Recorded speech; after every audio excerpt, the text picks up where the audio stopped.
A majority of senators uphold the legislative filibuster, with Sinema and Manchin keeping their word.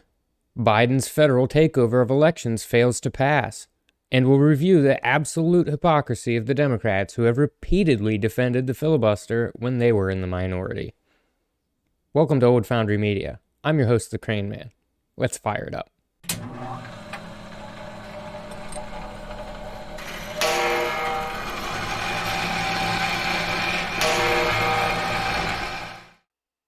I'll begin with this article from the Post-Millennial headlined, Bipartisan Senate Majority Maintains Filibuster and Blocks Biden's Voting Bills. President Joe Biden's agenda suffered a major defeat Wednesday night after a bipartisan majority of senators shut down Majority Leader Chuck Schumer's attempt to use the nuclear option and gut the filibuster in order to pass the elections bills. Biden's two elections bills failed after the effort to pass them was stymied by Democratic Senators Joe Manchin and Sinema.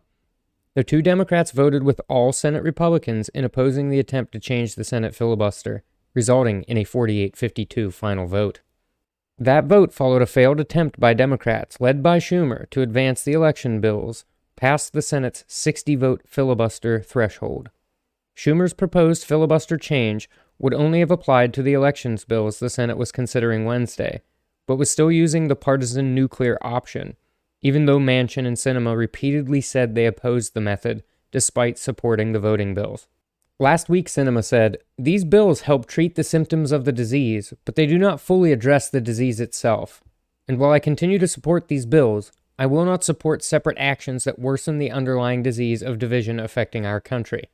Manchin said Wednesday, allowing one party to exert complete control in the Senate with only a simple majority will only pour fuel on the fire of political whiplash and dysfunction that is tearing this nation apart. Contrary to what some have said, protecting the role of the minority, Democrat or Republican, has protected us from volatile political swings that we have endured over the last 233 years. I can't believe they failed to pass it. Everyone knows a 50-50 split in the Senate means that the voters gave the Democrats a mandate to ram through partisan legislation that changes the rules to benefit them exclusively. Here's an article explaining how President Biden called for the end of the filibuster to pass his election legislation. Pass it now because he's tired of being quiet. One problem for Biden is that he hasn't been quiet enough on the filibuster, as is evidenced in the following clip, in which you can see Biden defend the filibuster in 2005 and again in 2019. That's almost 15 years of solid support. It is a fundamental power grab by the majority party. Ending the filibuster is a very dangerous thing to do because it's been used by progressives our whole time to make sure that we did not get rolled over.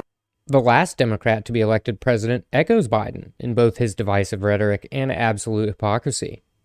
Obama tells us the filibuster is a Jim Crow relic here in his eulogy for John Lewis, according to this transcript hosted on CNN. Specifically, Obama said, "And if all this takes eliminating the filibuster, another Jim Crow relic, in order to secure the God-given rights of every American, then that's what we should do." Thank you for clearing that up, Obama, but do explain why you were such an advocate for the filibuster when you were in the Senate minority.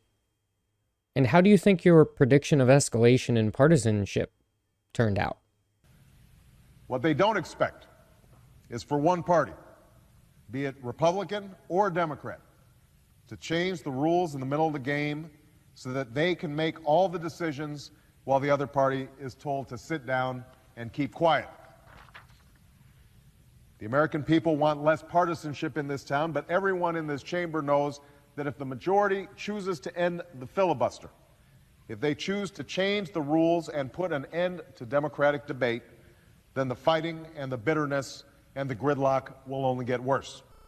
Our vice president, the beloved Kamala Harris, says failing to change the filibuster is equivalent to failing to protect democracy. Pretty harsh words from someone who had practical concerns about the removal of the filibuster in 2019 when she was still a senator. In addition to the concern about keeping the tradition of the institution, there is a practical concern that I have, which is, were it not in place, they probably would have run roughshod over Planned Parenthood and all that we need around women's access to reproductive health and choice. In this next article from the stalwart and ever-reliable Huffing and Puffington Post, we see Senate Majority Leader Chuck Schumer vows to press ahead with filibuster reform. This is the same Chuck Schumer you're about to see express his support for the filibuster repeatedly over a span of years greater than a decade. To change the rules in midstream, to wash away 200 years of history. They want to make this country into a banana republic, where if you don't get your way, you change the rules. Are we going to let them? No! It'll be a doomsday for democracy if we do. I hope the Republican leader and I can, in the coming months, find a way to build a firewall around the legislative filibuster, which is the most important distinction between the Senate and the House.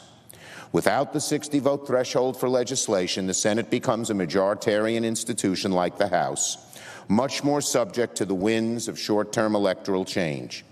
No senator would like to see this happen, so let's find a way to further protect the 60-vote rule for legislation.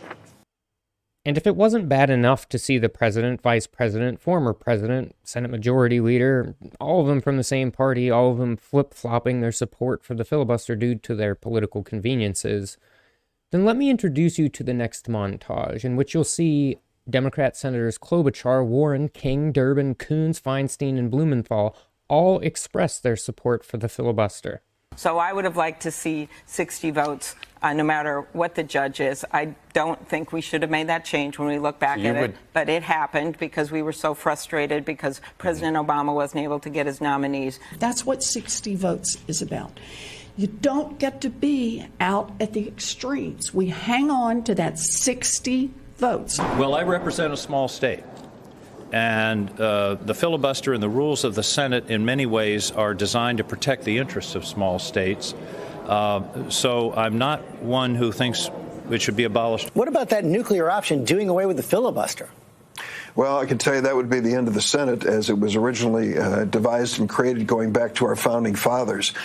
We have to acknowledge a respect for the minority, and that is what the Senate tries to do in its composition and in its procedure. The profound and changing impact that it would have on the functioning of the United States Senate to make us just like the House, to get rid of the one most important rule that requires compromise, requires working across the aisle to get anything significant done. I'm even more concerned when rhetoric turns into open discussion about breaking Senate rules and turning the Senate into a body where might makes right. It is our right under the rules to filibuster someone whom we regard as out of the mainstream. I love how Klobuchar even admits they shouldn't have started this messing with the filibuster game back when Obama was president and Harry Reid was leading the Democratic majority in the Senate. But of course they support the filibuster when they are in the minority. They used it over 300 times in 2020 alone. Hilariously, they even used the filibuster to block legislation as recently as January 13 of 2022. That's only 7 days ago as of the posting of this video. And that's also 2 days after Biden said people who supported keeping the filibuster were on the side of George Wallace, Bull Connor, and Jefferson Davis. As you can see in this tweet, the Democrats believe they must get their legislation passed by any means necessary. I become more and more worried about what any means necessary looks like when you're including people like the following. Are you inspired by Venezuelan dictators, as Democrat Hakeem Jeffries claims the Democrats' election legislation is? Hugo Chavez, Cesar Chavez, we're inspired by all of these leaders. Do you hold Mao Zedong among your favorite political philosophers, as Obama official Anita Dunn declared? Actually come from two of my favorite political philosophers, Mao Zedong and Mother Teresa. Do you kind of agree with Mao about using guns for political power, as Obama manufacturing czar Ron Bloom does? We kind of agree with Mao that political power comes largely from the barrel of a gun.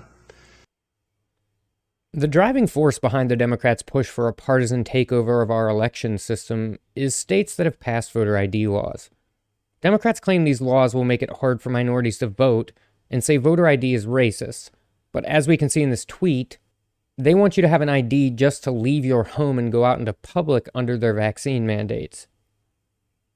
And how is it not racist to say that people lack the competence necessary to acquire a state ID because of their skin color? What a ridiculous and demeaning thing to say to people. Now I'd like to draw your attention to this image. America needs its good people to stand up and take action. Look around, you can see what we've gotten by having people whose actions and words show us that they are inspired by dictators in leadership positions in this country. Please consider dedicating some of your time so that we may restore the integrity and honesty to our institutions and put the brakes on this decline of our nation. Let me know in the comments if you have any plans or ideas for 2022. I'll end with this image where we can see an instance of The Simpsons predicted this. The tweet from Axios below says, Biden's inaugural committee will mark the first anniversary in office by blanketing airwaves with a Tom Hanks narrated video promoting a recovering, resilient America. Big thanks to my subscribers and commenters. Like and subscribe if you enjoyed the content. This is the Crane Man punching out.